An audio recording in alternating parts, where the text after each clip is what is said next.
Bismillah, sekarang pembahasan tentang diagnosa gangguan jin dari kondisi rumah ya. Kondisi rumah yang ada gangguan non medisnya seperti apa? Oke, siap? Disimak ya. Yang pertama, rumah terasa panas sehingga penghuni rumah tidak betah atau lebih suka keluar rumah. Nah, ini ciri-ciri juga. Walaupun dia udah misalkan pakai AC ya, misalnya dipakai AC, itu perasaan ruangannya itu panas. Gitu. Kadang hawanya anak-anak atau suami istri sering berantem aja, tidak dibikin betah di rumah seperti itu ya. Atau di rumah itu sering yang sakit-sakitan, berpindah-pindah giliran sakit-sakitnya, ada juga yang seperti itu ya, nanti istrinya, nanti anaknya, seperti itu juga bisa ciri-cirinya.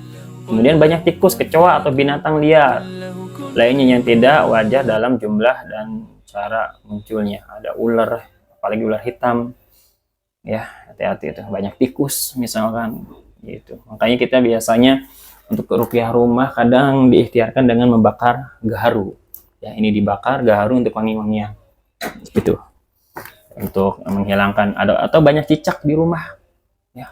Cicak itu sangat kurang baik ya, cicak banyak gitu kan di rumah. Sering mencium bau-bauan atau wangi atau busuk di rumah itu ya.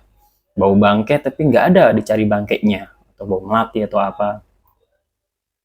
Kemudian sering melihat penampakan makhluk halus. Nah, ini poin ini tolong disimak. Misal ada di rumah itu ada 5 orang ya. Satu orang diganggu, dia bisa melihat ada penampakan dan lainnya, berarti bukan rumahnya tapi orang yang bermasalah. Tapi beda konteksnya, dan di dalam rumah itu ada 5 orang. Ini 3 orang diganggu nih, ada penampakan, ada suara, dijailin, 3 orang diganggu ya. Kemungkinan rumahnya memang bermasalah. Ya, konsepnya kayak gitu ya, diagnosanya. Tadi selain melihat penampakan makhluk halus atau kelebatan kah ya, atau benda jatuh dar apa gitu. Di atap rumah sering ada ledakan jatuh duk gitu kan. Atau seperti ada orang lempar pasir palak-palak gitu. Yang sering itu ledakan di atap rumah ya. Tapi kalau seperti ada benda jatuh, duk, dulu, itu namanya tikus jatuh. Bukan sihir, beda.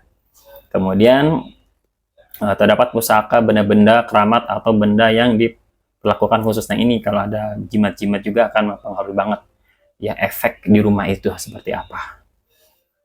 Atap atau talang air sering bocor dan hanya di tempat tersebut. Nah, ini ya, misalkan di pojok ini sering bocor terus, walaupun ditambal sama tukang udah berapa kali, sering bocor terus nggak selesai-selesai, atau sering rembes, ada rembesan, itu ciri-ciri juga ya.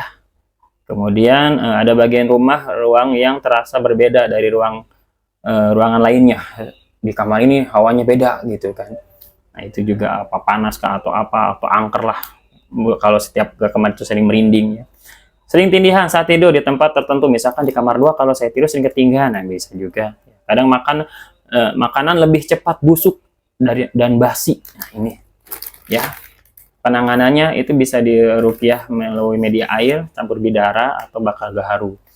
Dan jangan lupa di rumah itu sering datangkan kebaikan, sholat sunnah, membaca Al-Quran di situ ya. Suaminya sholat qobliyah ba'diyahnya misalkan di rumah, baca Quran. Itu cara penanganan untuk di rumah secara singkatnya ya. Nanti lengkapnya insya Allah bisa bikin videonya. Semoga Allah mudahkan.